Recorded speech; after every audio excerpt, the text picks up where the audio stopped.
कुछ देर बाद असद खरल साहब आपको बताएंगे असल कहानी, क्योंकि शहबाज शरीफ साहब ने कहा कि जी मेरी बड़ी बेइज्जती की है, मेरा बड़ा मजाक उड़ाया गया है, FIA में मुझे बुलाकर जो इन्वेस्टिगेशन हुई है उनसे सवाल पूछे। लेकिन सवाल क्या थे और जवाब क्या थे, एक एक सवाल एक एक जवाब असद खरल साहब के पास मौजूद है, वो बताएंगे क्या हुआ। लेकिन उससे पहले मरियम नवाज साहिबा ने भी चूँकि कहा है कि जी कुछ साबित ही नहीं हो सका शहबाज शरीफ हमजा शहबाज पर, लेकिन उससे भी बढ़कर उन्होंने कहा है बाबर डोगर साहब के जी सब इदारे भी हर कोई नवाज शरीफ के बयानी पर चलेगा। इदारे खुद नवाज शरीफ के बयानी पर कैसे चल सकते हैं कि जो इदारों के खिलाफ हो, क्या वो इदारे उस पर मानेंगे, अपने सरबराहान के खिलाफ जनाब कोई बात कर सकेंगे? किस तरह से, मुझे समझ नहीं। अच्छा उसामा साहब मुझे एक चीज़ बताएं, इनका बयानिया है वोट को इज्जत दो जी, वोट को इज्जत दो। ये बयानिया ये है कि जनाब जो जीत के आए, जिसके पास मेजोरिटी हो वो गवर्नमेंट बनाए और अदारे उसके तहत उसके साथ काम करें। सारे अदारे जो हैं जो डेमोक्रेटिकली इलेक्टेड गवर्नमेंट को सपोर्ट करें। एक छोटा सा जुमला है उसमें, वोट को इज्जत दो आप कह रहे हैं, नोट को इज्जत दो? मैं समझा नहीं सर, उनका तो वोट को इज्जत दो। अच्छा सर, प्रैक्टिकल ये है ना, अब जो गवर्नमेंट इलेक्ट होके आई है वो चल रही है, अदारे अदलिया और एस्टेब्लिशमेंट और जितने भी फौज पाकिस्तान सारे अदारे जो हैं वो उसके साथ कोऑर्डिनेशन में काम कर रहे हैं। यही वोट को इज्जत दो है। इसके अलावा वोट को इज्जत दो क्या है, क्या करे गवर्नमेंट, मगर किस तरह अदारे क्या करें? क्या एक अपोजिशन जो है उसको ऊपर ले जाएं और गवर्नमेंट को नीचे गिरा दें? यानी कि वो चाहते हैं कि अपोजिशन के इन मरियम नवाज के कहने पे एक इलेक्टेड गवर्नमेंट को गिरा दें और जिसको वोट ज्यादा मिले उसको गिरा दें, और मरियम नवाज और नवाज शरीफ को जो बाहर बैठे उन पे केसेस खत्म करके उनको यहाँ पर लेके आए। और मगर ये चाहते हैं कि जितनी मर्जी करप्शन करें, जितनी मर्जी लुटमार करें, हमें कोई ना पूछे। 4 साल के आखिर में इलेक्शन लड़ने जाएं, कहते हैं जाली वोट लिए हैं, इलेक्शन चोरी किया है, ये सिलेक्टेड है। एक चीज, अदलिया आजाद है, इलेक्शन कमीशन आजाद है।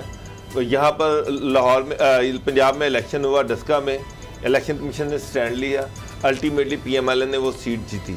ये क्या वोट को इज्जत तो नहीं है? बिल्कुल। क्या ये यहाँ पर वो धांधली वोट को इज्जत तो प्लस है, और वो गवर्नमेंट जो माइनॉरिटी गवर्नमेंट है, मैंने फिर कहा डोगर साहब प्रैक्टिकली वोट को इज्जत दो का मसला नहीं है, वो तो लोगों को दिखाने के हाथी के दांत दिखाने के। लेकिन आज एक चीज जरूर बताएं। आज मरियम ने ये भी कहा कि ना मुझे लाहौर में जो लाहौर की कैंप जेल थी, कोट लखपत जेल में डेथ सेल में रखा गया, डेथ सेल में। डोगर साहब उसामा साहब मरियम को बाकायदा तौर पे एक कमरा दिया गया, वहाँ पर उनको B क्लास दी गई, सारी फैसिलिटीज दी गई। मैं आपको मजेदार बात बताता हूँ, हालांकि मरियम जितना अरसा जेल में रही उन्होंने वहां पर जेल के पानी की एक बूंद भी नहीं पी। अच्छा। उन्होंने जेल के खाने का एक लुकमा भी नहीं लिया। मैं दोबारा रिपीट कर रहा हूँ, उन्होंने वहां पानी की एक बूंद भी नहीं ली और वहां के खाने का एक लुकमा भी लिया। नाश्ते से लेके रात के खाने तक, और मिनरल वाटर की बोतलों की बहुतायत थी उनके कमरों में। अच्छा, बिल्कुल इसी के साथ एक लुकमा मुझसे ले लें। ये जो डोगर साहब बात कर रहे हैं ना जी उसामा साहब, ये कोई बात हम घर में कोई माँ की गोद में बैठ के नहीं कर रहे, हम नेशनल टीवी के ऊपर बैठ के कर रहे हैं। और मरियम साहब वैसे तो झूठी हैं, उनकी तो किसी बात को सुप्रीम कोर्ट में झूठ बोलना उनकी आदत है, कभी वो कश्मीरी खून उनके अंदर आ जाता है रगों में। अभी एक और फिर फोन आ जाता है, वो कहते हैं। अब डोगर साहब ने जो बात की है ये छोटी बात नहीं है, कौम को किस तरह उल्लू बनाने की कोशिश करते हैं जी, इतनी कौम बेवकूफ नहीं। ये जेल का एक एक चीज रिकॉर्ड पे है, इस चीज को डिनाई कर दें, इस चीज के ऊपर सर पे इन पे कुरान भी रखेंगे ना अगर मरियम साहब या इनका खानदान, मैं एतबार नहीं करूंगा, क्योंकि ये तो इनहेरिटेंस में इनका झूठ है। नौसरबाजी, फ्रॉड करना, झूठ बोलना और मुकर जाना। यानी मरियम साहब और डोगर साहब ने जो बात की है ये कोई हवाई बात नहीं है, हकीकत में ऐसी बात है।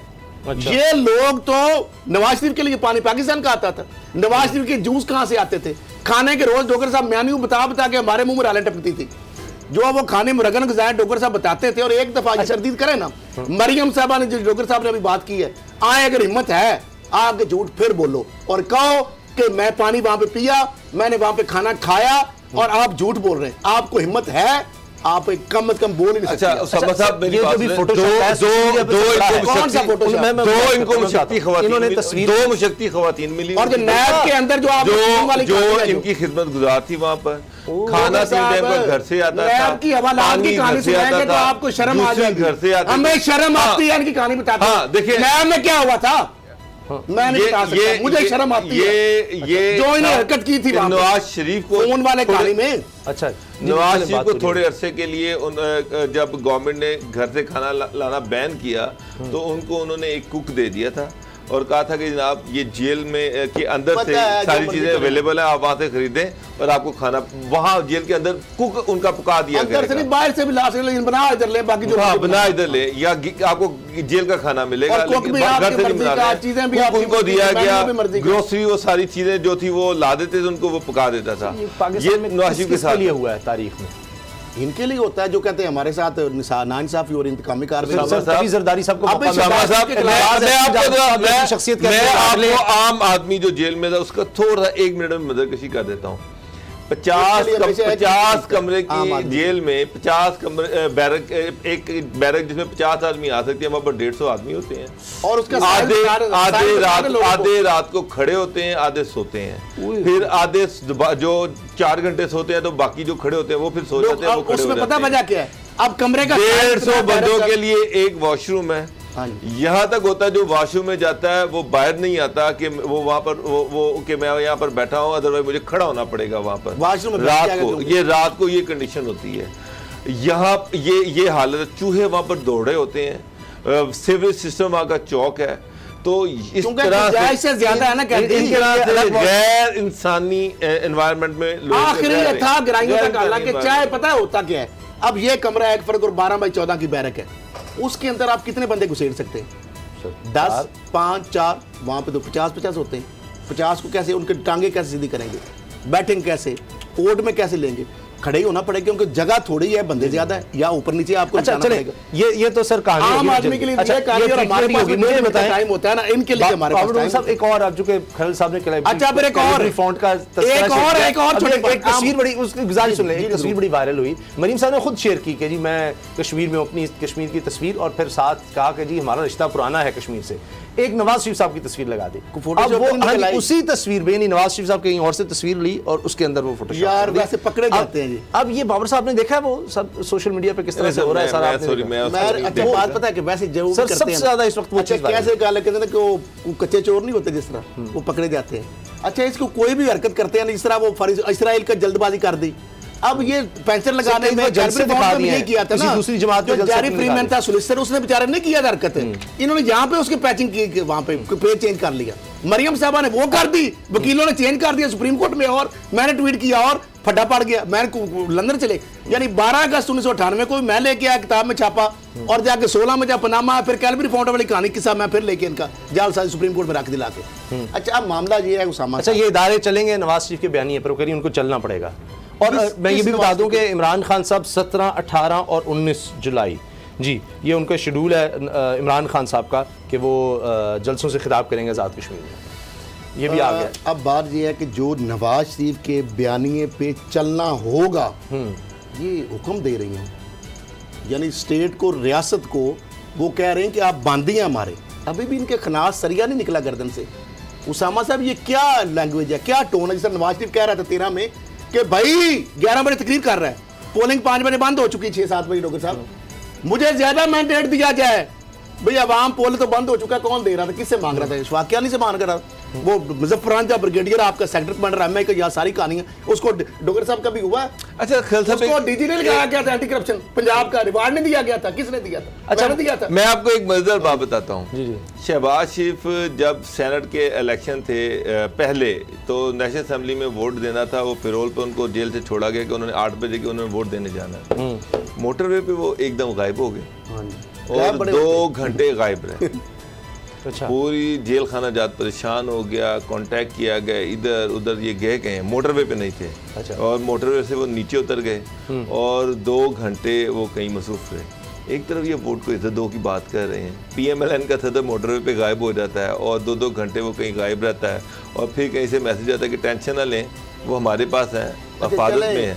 तो अवाम को कहते हैं वोट को इज्जत दो, खुद कभी वोट को इज्जत देने की बात करते हैं, कभी नोट। लेकिन खैर साहब ये गायब किधर हो जाते हैं? एक तो वोट को इज्जतों की बात करते हैं, दूसरा मोटर में से 2 घंटे के लिए गायब हो जाते हैं। सारी दुनिया को पता है, सारी दुनिया को पता है कि चौधरी निसार जब वजीर दाखिला थे, जब शहबाज शरीफ पंजाब के वजीर आला थे, छुप छुप के मुलाकातें कौन करता था?